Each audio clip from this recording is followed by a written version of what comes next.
Hi, I'm Kara Infante, and this is Bookish Flights. In each episode, I chat with one bookish guest as we take some time to sample and savor the pairing recommendations from their bookish flight.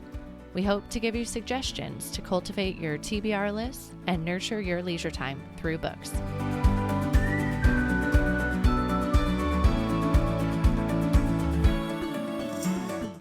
In today's episode, I am chatting with Jen Austring. Jen and I met while living overseas.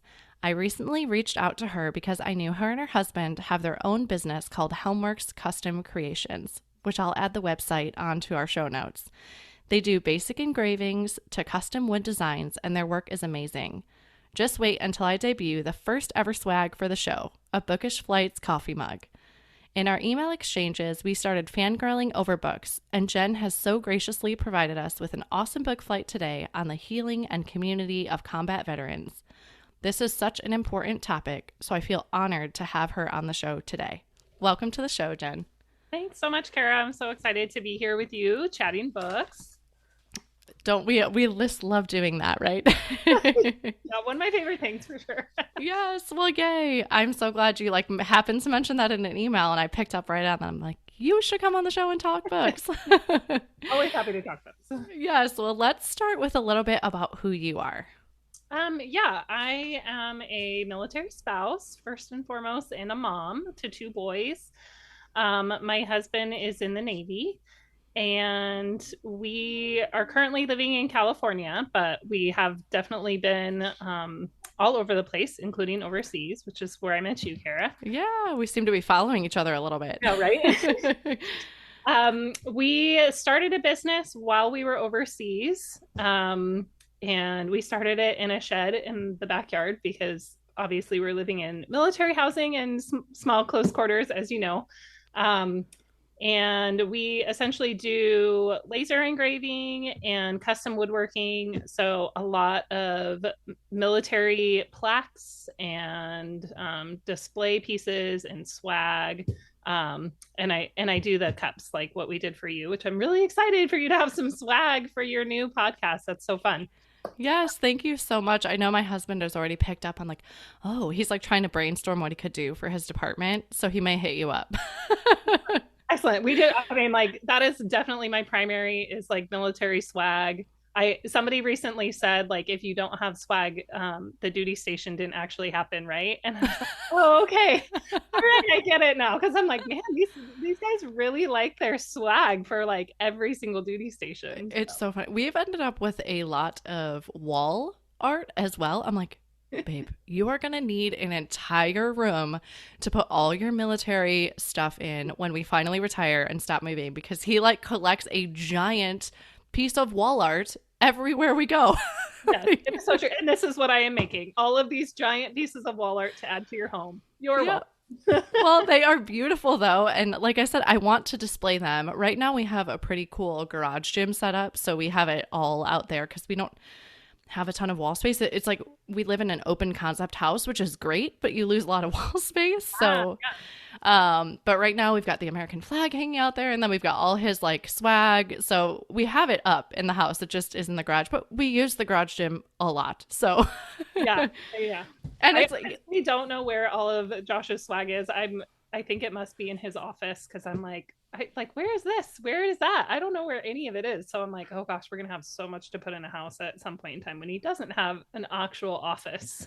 Yeah, we went through that when Eric was on the ship for our last duty station. He didn't have an office. So like you said, that kind of took the burden off the house a little bit.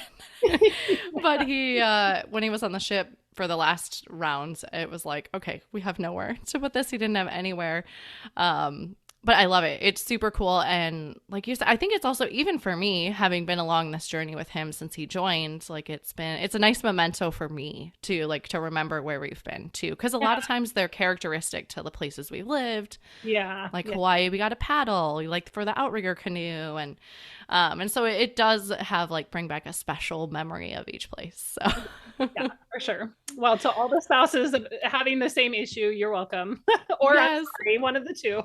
yes, yeah. And for the listeners out there, if you're not part of the military community, I feel like it is a tight knit group, and that was especially why I wanted to reach out to you to use you for my cups because I was like I would love to support a military spouse that does this. So Well, thank you. I appreciate. you are very welcome. Well, in your busyness, how do you find time to read? I just make the time. I've I've always been a reader, so it's Okay. never been something I've had to force myself to do. It's I mean, I listen to audiobooks in the car on my way Okay. to and from school, drop off and pick up. I read every night to my kids. So we've been reading chapter books with them for many, many years, even when they were probably way too young to understand some of the books we were reading with them. But You um, got to enjoy it then, though. yes, yeah. I mean, Yeah. that was kind of like part of it. I mean, we did the picture books and stuff too, but we started reading chapter books at a fairly early age so we could like, have family reading time, which was nice. So we do that every night still.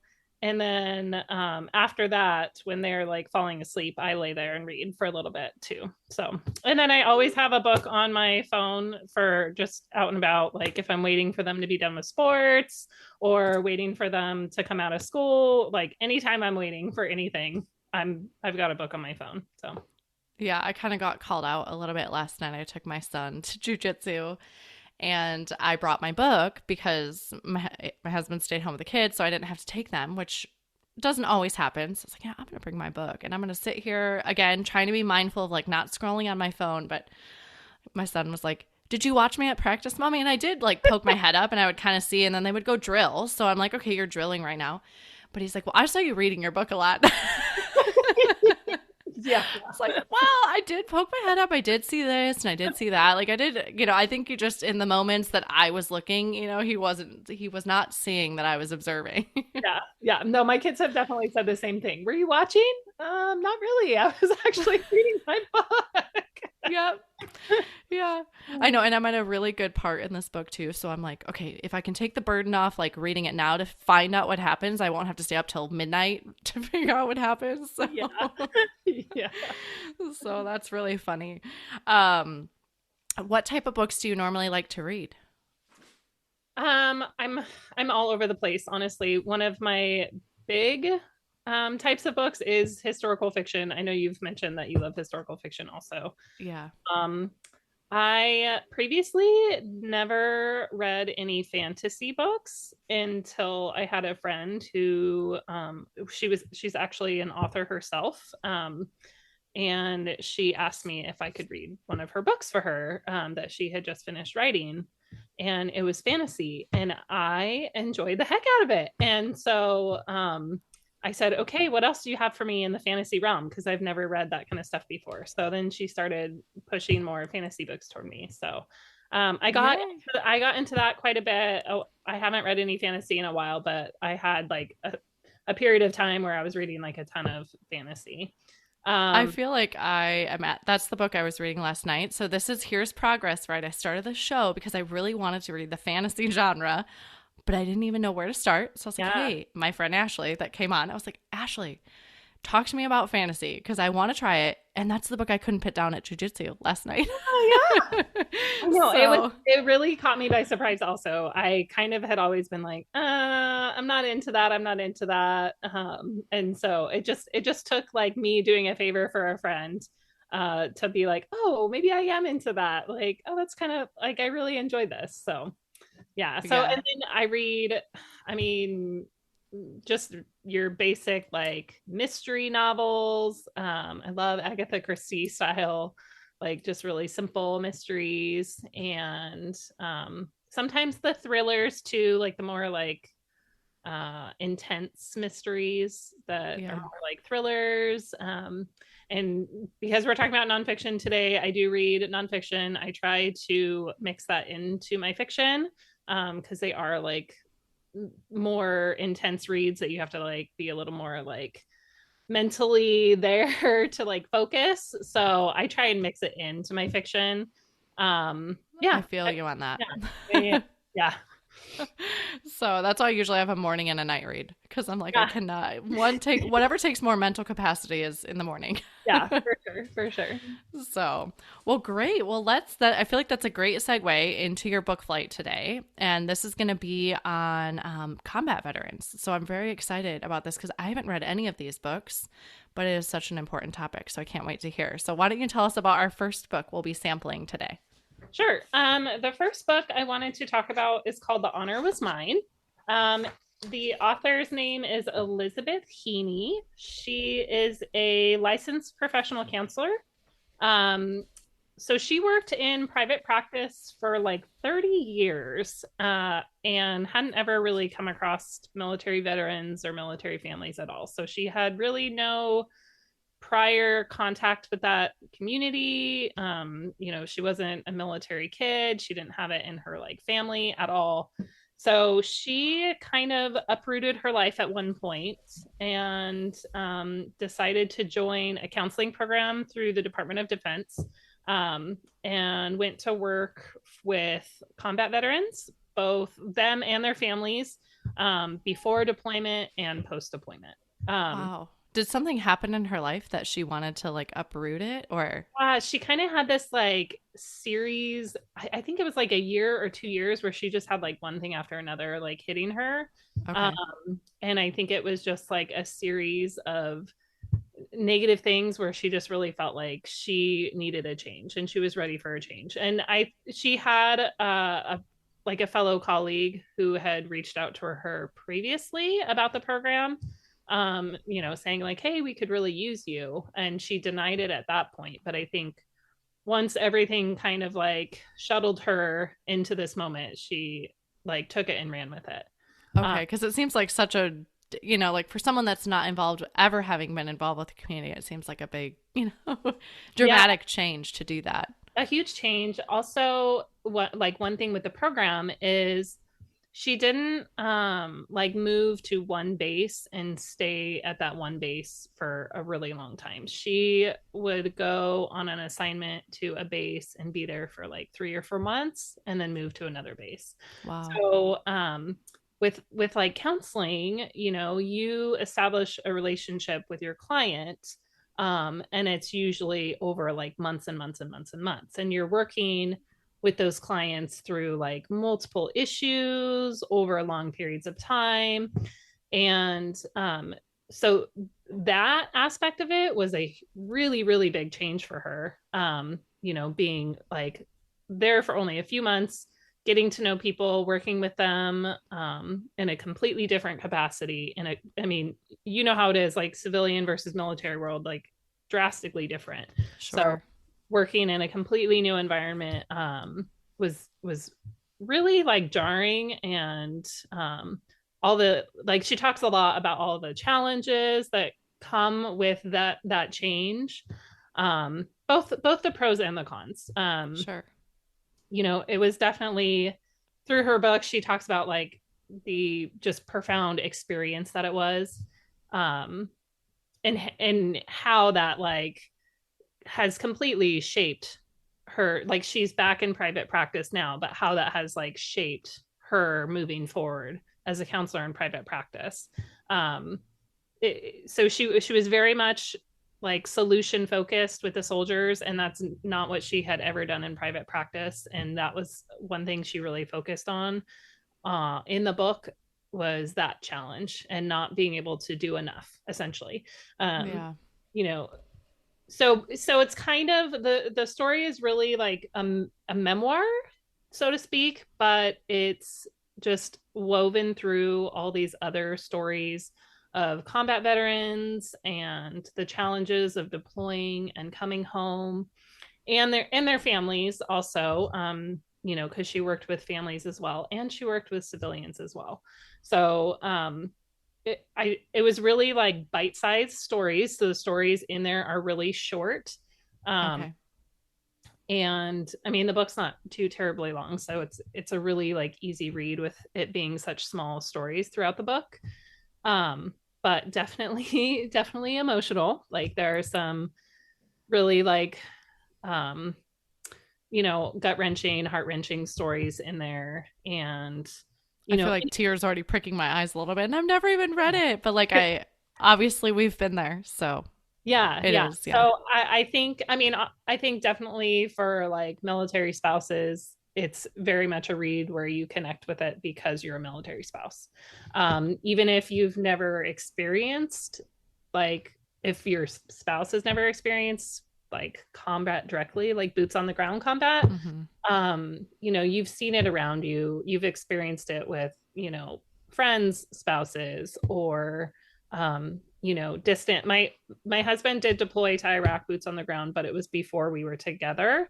Okay, We actually started dating like right after he got home, so I kind of have like the book end of his deployment. Like, sure. I wasn't, I've known him for a very long time. So I knew him while he was over there, and we were friends, but we didn't have that same connection that you would have if you're, a spouse. So, um, I know like things that he's gone through, things that other friends' spouses have gone through, and just hearing it from like a counselor's perspective was really, really powerful and really touching. And just how much like, yes, she helped like the soldiers, but almost like that return on investment, like how much she was helped in her life and how much change she experienced just by, having that in her life.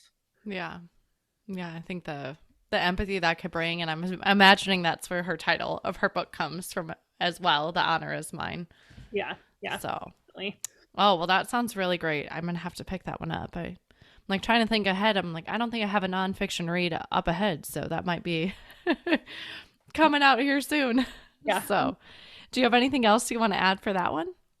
No, I think that's it. I think just like if you do have experience with PTSD yourself, just, be mindful that it can be a little intense. So, Thank you. That's great to know. Okay, so that was The Honor Was Mine by Elizabeth Heaney. And then what's your second book today? my second book is The Theater of War by Brian Dories. Um, this book, or this author, is originally a philologist, which I was like, in his book I was like, what is a philologist? I've never heard this I word. just had that. um, so it's essentially somebody who studies like language and culture. So Oh, he specifically studied Greek language and culture, and very specifically the Greek tragedies, okay. like Oedipus, Achilles, those kinds Mm-hmm. of things.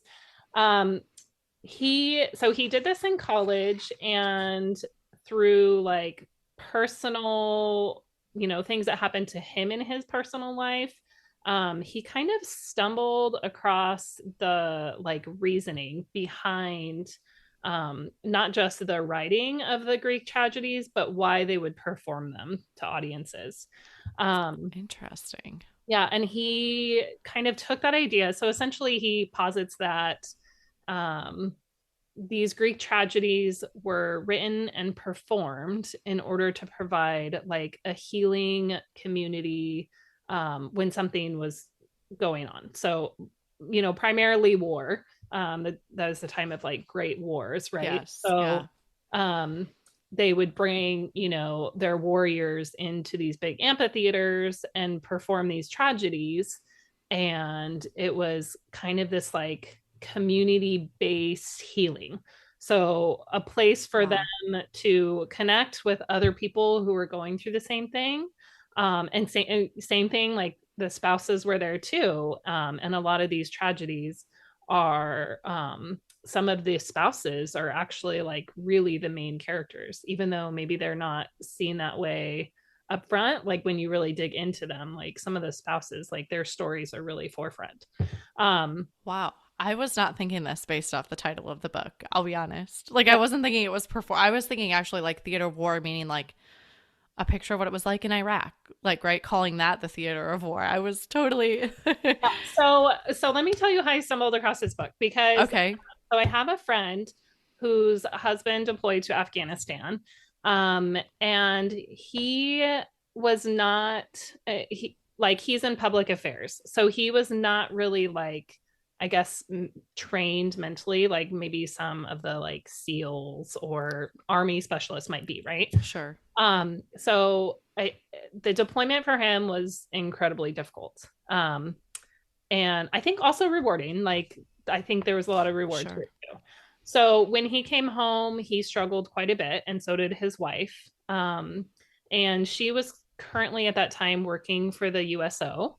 Um, and they had this production company come and perform Theater of War.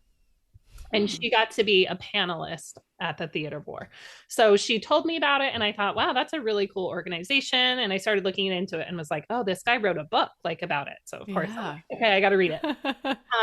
So essentially, what he did once he kind of like stumbled upon the idea that this is why tragedies were performed, he decided he wanted to start an organization, like an outreach organization, where he would take actors and playwrights and go perform for groups of people. And he Wow. specifically targeted the military community. So he's got contracts with the Department of Defense to perform his shows. Um, they're still around. I was looking at their website a few days ago, and they are still doing the military plays, but they've kind of branched off into some other communities as well. In his book, he talks about prison populations, so he's also Okay. branched out to not just the prisoners, but also the people that work in the prisons. Okay. So Do they it's still branched do out. tragedy? Like, do they do Greek tragedies? Is that where Yeah. they perform? Okay. All right. it's Wow. it's all pretty much Greek tragedy. I did notice on their website they had a few other things that they were performing, but none of it is like original Sure. like plays. It's all, from ancient Greece or other, ancient texts that they're performing. Wow. What a whole world I knew nothing about. This is Yeah, so cool. it's really fascinating, and the book is fantastic. So it is a little bit of a memoir about like his life and how he kind of stumbled upon this, and also just his work with the military community. um I like I'm really like blown away by the whole organization and how receptive the military community was to it. And he does touch on it a little bit about the kind of initial like skepticism and pushback he got. But once he got buy-in and did his first few performances, then there was a lot of people that were really on board. Um, so how it works is he would go and set up a play, and they would have military members and family members attend. Okay. And they would always set up in advance to have so many panelists, so that they would have a set of people who were willing to like speak. um, they would perform the play, and then at the end of the play he would open it up for discussion and questions, and he would lead off with some type of question posited towards the people watching the play. And this is where your panelists would come in. If nobody's talking, they could kind of get the conversation going. Okay. um, so just from that, so it wasn't so much just people like watching the play, but it was speaking about how they relate with it.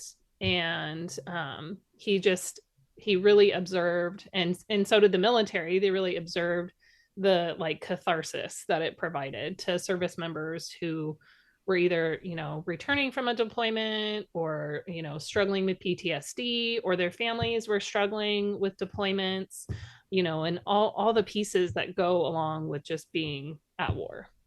Wow. Yeah, so I just like completely fascinating. Oh, I wrote a page down because I just wanted to read like a small little. Yeah. Give us a little clip here. Through tragedy, the great Athenian poets were not articulating a pessimistic or fatalistic view of human existence, nor were they bent on filling audiences with despair. Instead, they were giving voice to timeless human experiences of suffering and grief that, when viewed by a large audience that had shared those experiences, fostered compassion, understanding, and a deeply felt interconnection. Through tragedy, the Greeks faced the darkness of human existence as a community. Wow. Yeah. Yeah. So important for sure.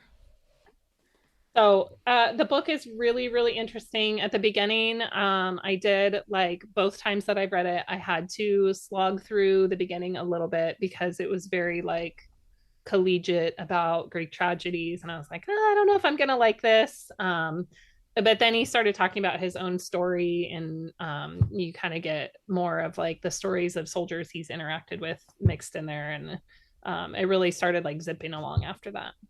Okay. Good to know. I might have to do it as an audiobook because then I can like speed up the slog a little Yeah, yeah, bit yeah. and slow back down. I'm definitely, I feel like this is a question I need to add into the speed round. I've been thinking about like, do you always have to finish a book when you start it? Um, I went through a period where I absolutely was like, I've started it, I have to finish it. Yeah. Um, and then I think I just like I don't have as much time to I mean, I don't have as much time, and I also don't like I have such a huge TBR list that I'm like, if I'm not jiving with this book, like I'm gonna put it down. But I do always make sure that I give it like so many chapters before I'm like, oh, okay, I'm done.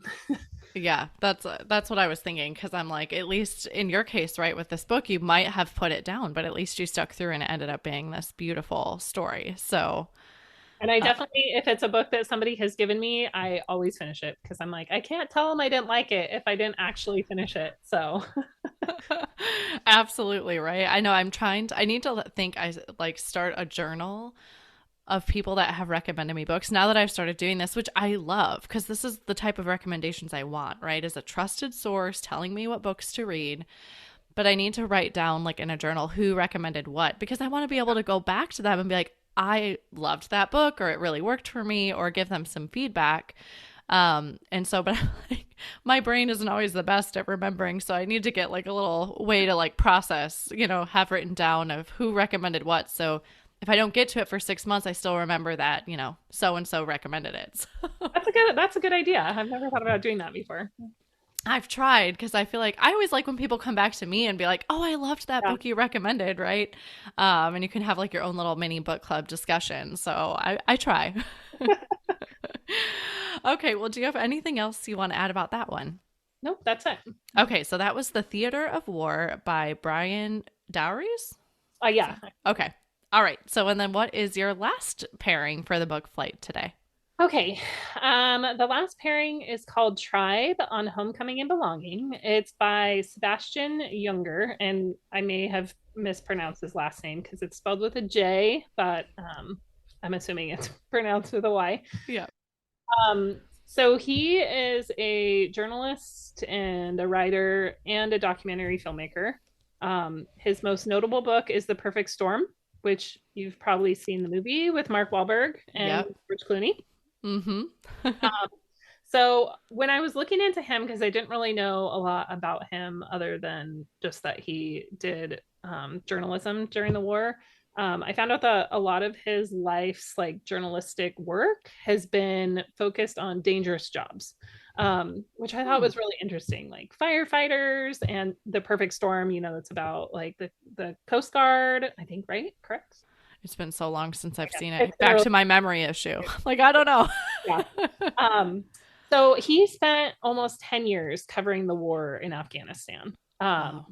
And he made a documentary film about it called Restrepo. I have not seen it. I have no idea if it's any good. Um, Okay. but I think from the documentary film and from his time spent over there, he wrote an article for Vanity Fair in like 2015 about PTSD in combat soldiers. And from that article, he kind of like gravitated towards writing a longer book. And that's where Tribe comes in. Ah, okay. So this book, like overarching theme, is about the impact that like our current modern lifestyle has on mental health and societal health, and specifically on soldiers returning from war. Um, Okay. essentially he kind of says that like as society has modernized, we've got all these tools now that help us live a more like individualistic life. So he kind of starts talking about like the Native Americans and how tribal their society was, and how you really never saw mental health issues in Native life, not just Native Americans here, here in the States, but he mentions other cultures, other tribal cultures where Sure. mental health issues are not a thing. And he also talks about warriors and soldiers from a long, long time ago, where you really maybe saw some stuff, but as our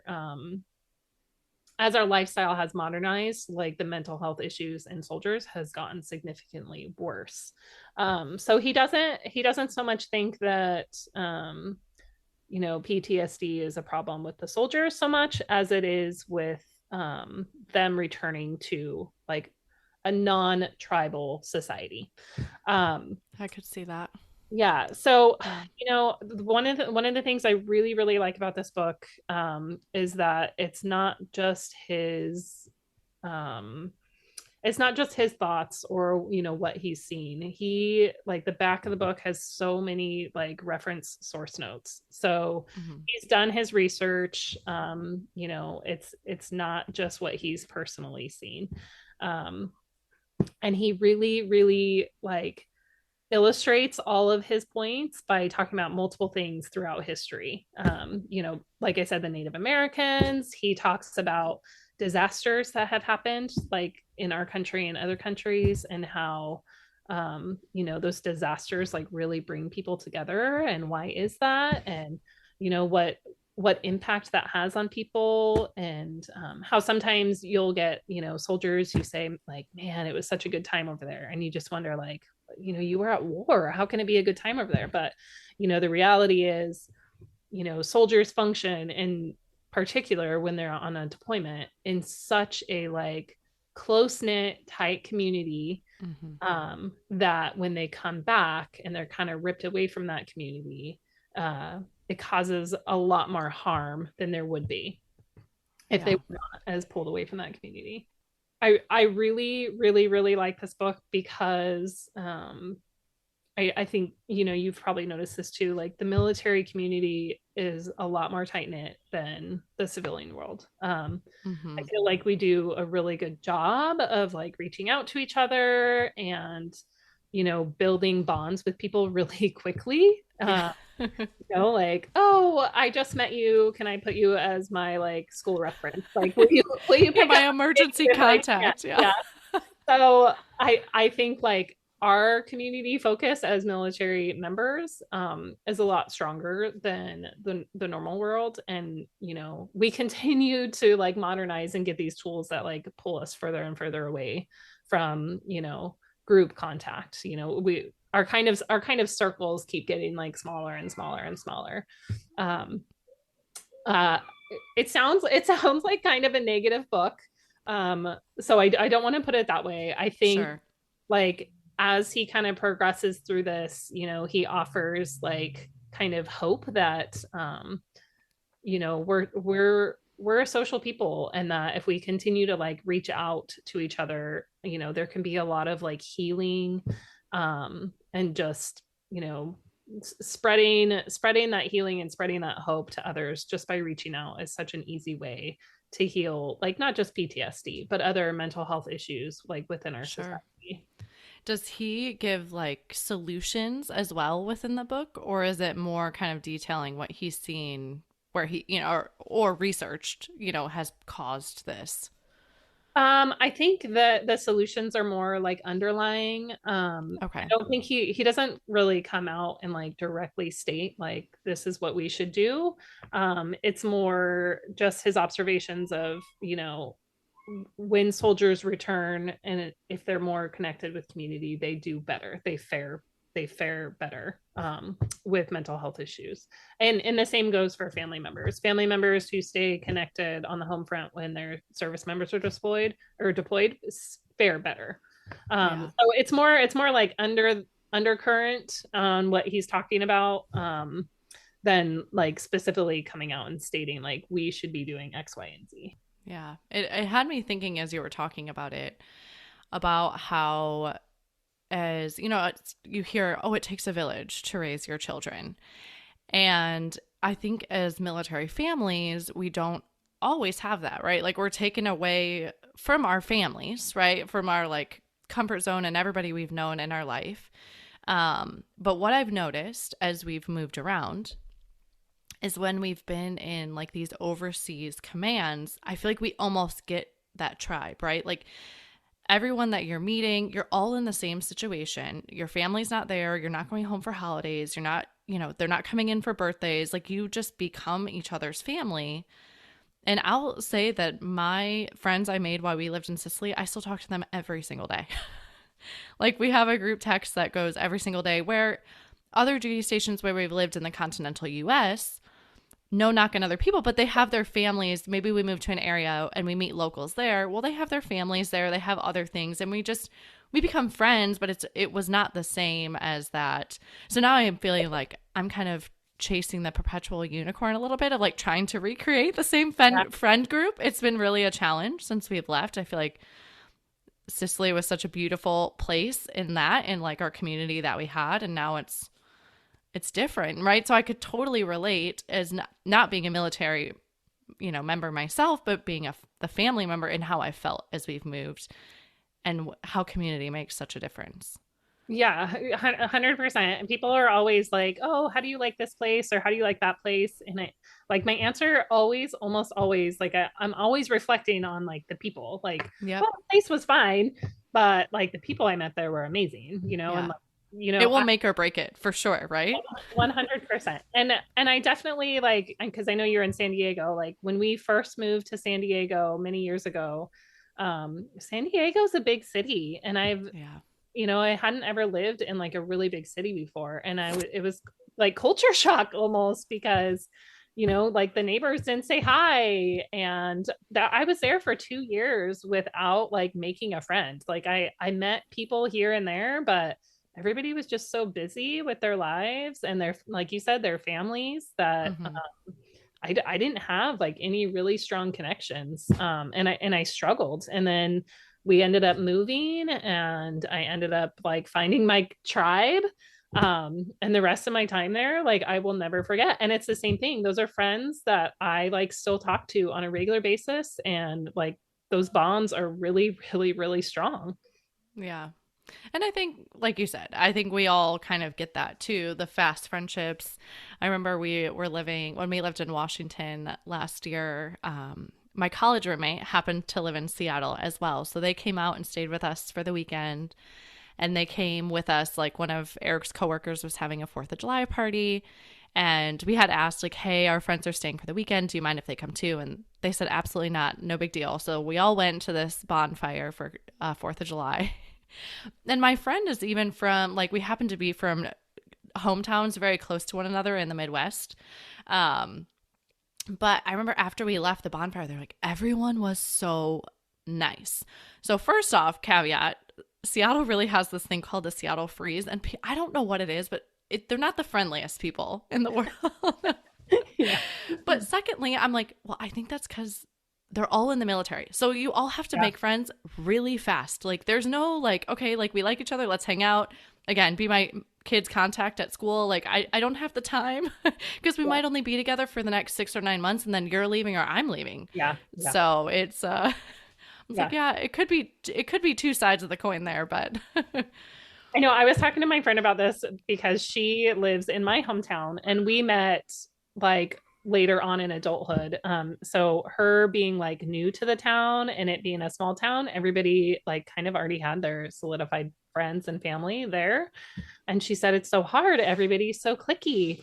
And I was like, well, I mean, it's comfort level, like when you get thrown in to the deep end, like in military worlds, like you kind of lose that, because it's like, well, I better, I better make friends, or I'm going to be here all by myself for the next, year or 2 years.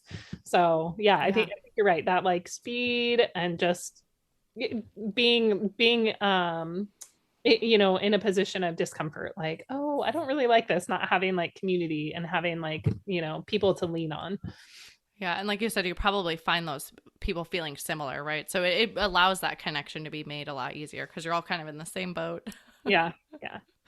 So, well, great. Well, we kind of sidetracked from that book a little bit, but did you have anything else you wanted to add about it? That's it. Just for all the military spouses out there, like find your community, find your tribe. And, I mean, same goes for the military members. They, they're with each other, on the ship or in the barracks or whatever it may be, just find your tribe.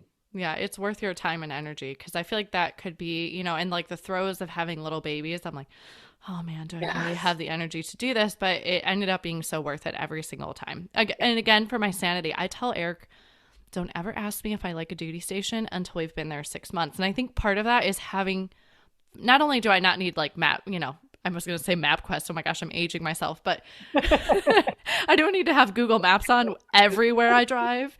But then the other part of it is I've probably, hopefully in 6 months, made a connection of some Yeah. kind Yeah. to help soften into it a little bit. Yeah.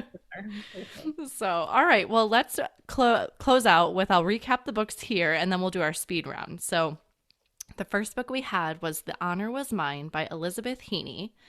Then we had The Theater of War by Brian Dowries. And then we finished off with Tribe by Sebastian Junger. And then we'll jump into our speed round. So, where is your favorite place to read? Definitely outside is my favorite place to read, but it's probably also the place where I read the least. um, I Because just, it's idyllic, maybe. yeah, it really is. I mean, like, put me on a patio looking at a lake, or put me on the beach with a book in my hand, or even this summer we put up one of those like above ground pools for my kids, and I would sit out on the chair and read while they would swim, and it was Fun. it was very idyllic, very very good. There Uh, you go. All right. What is one book you have read that has changed your life? I for this question I picked Quiet by Susan Oh, Cain. Um, yes. it is a book about the power of introverts in a world of extroversion. I kind of always thought, like, what is wrong with me? Like, when it comes to certain things, especially like social interactions. And after reading this book, I was like, I understand myself so much better. And this is just a part of me. And I do like being social. I just need a little more like healing time afterwards. To like get past that. And even just little like quirks that I was always like, man, that's so, so quirky. Like I got to sleep with like being super dark and super quiet. And she connected that with like being an introvert. And I was like, oh, that's really interesting. I never would have connected the two, but Huh. I actually read this a long time ago as an audiobook. And I connected with it as well because I feel like I have a range of both, right? Like I have a certain amount of introvert to me and a certain amount of extrovert. yeah. And I think I picked that up from this book, but I forgot about the super dark, super quiet. That's what I prefer. And now I know why. Yeah. All right. And then what do you prefer to read? Would you prefer an audiobook or a hard copy? Hard copy for sure. I mean, like I said, I always have an audiobook going, and I always have a book on my Kindle, but my preference is to have like that solid book in my hands. Yeah. Awesome. And then lastly, what are you reading next? Um, so I am currently listening to The Rose Code by Oh, yep. Kate Quinn, historical fiction about women who were working as code breakers during World War II. It's really Cool. good, and the audio is spectacular. I really really like the narrator. Who is it? Let's see. I wrote it down. Saskia Marleveld. Um, Okay. it's really well read on Audible. Cool. I'll probably do it up that way. I have not read this yet, but I've heard it, it talked about Yeah, quite a bit. yeah, So, yeah. I think it's a popular book right now. I'm on my Kindle. I'm reading Night Angels by Wayna Di Rendell. Um, Another historical fiction piece set during World War II. It's about the wife of the Chinese consulate in Vienna. Um, ah, I just started, so it's okay. so far it's really good. And then I finally, hopefully, will be getting my hands on next week because I've had it on hold for the library for like months, but apparently it's a really popular book, so I've been way down on the list. And I'm finally at the top of the list, so I'm like, yay, maybe this week I'll get it. Um, Yeah. The World Played Chess by Robert Dugoni. Ooh, okay.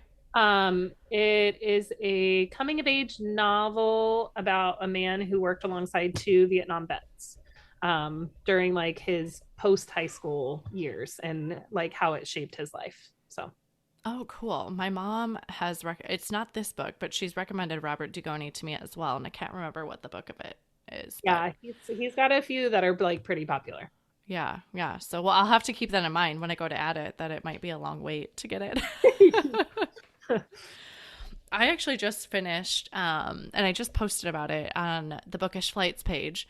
But it was called The Mountains Sing. Have you read that? uh So I found it really interesting because it actually is about Vietnam, but it's told from a grandmother and a granddaughter. And it was the grandmother's family was a land-owning family in North Vietnam when communism started to take over. And I'm only telling you this because we're talking about Vietnam War, but I feel like it was such a unique perspective where I've read some about the Vietnam War. I kind of hear that side of it. War does happen within the span of the time the book covers. But it was really, really interesting. There was definitely, it talked about the hardships, right, of the hunger that came with communism, their lands being ripped away from their families, how the community turned against them, even though they were one of the really good landowning families. Like they had sent all their workers, they had sent their children to school, they paid for their medical visits. Like they were one of the land-owning families that took care of their workers. But what they were portrayed as after communism started to take over and what was taken away from them. And it was so interesting. And it had me thinking about it for like days after, because there was one point, my husband's family is Cuban, and they've all since left Cuba when Castro kind of came into power. So I've heard a lot of these stories in our time, in our relationship together, and absolutely incredible stories. I love hearing them. But what it talked about, this moment of the family. So I think it was from the grandmother's perspective at this point, and she was asking her mom about their family history, and the mother was like, well, I can't tell you about our family history because it's been erased from our history books. Because, right, they were rewriting history to make communism look good. And the grandmother at the time was too young to understand that she couldn't take this knowledge with her to school. And so the mother was like, I will have to tell you at a later date who our family was. I cannot tell you now. And it's just a side of it I'd never thought of these families that were like the bourgeois, right? Like what they were technically being called, but like who they were and like how their family history was completely erased. And I'm like, wow, like I just never thought about it from that. I mean, not only like the destruction and everything that came with the Vietnam War and what was taken away from them, but it had me thinking about it for like weeks after. That sounds so good. Yeah. So if you want something to pair up with a book about Vietnam after you finish the Robert Dugoni book, this would be a totally different side of it. But I think it's a really the reverse like side of it. Oh, that's awesome. I'm going to add that on there. Yeah. I think it's a really important read and an important story and side to hear. So thank you. You're welcome. TBR list. Every time I listen to your podcast, I'm like, oh my gosh, my TBR list is getting so long. Well, it's funny because I actually looked through my list. I've kept a Goodreads account for a really long time. So thankfully, because again, memory issues, like, have I read that book? Have I not? I looked through my whole list because I wanted to give you a dessert pairing. And I'm like, I really haven't read any books that I think would fill in well with this book flight. So while the book I'm recommending for you might not fill into your book flight, I think it would pair well for you. Sounds good. So, well, thank you so much for coming on the show today. It's been such a pleasure to have you, and I know your time is precious, so I really appreciate it. Thank you for having me. I appreciate it. You're welcome.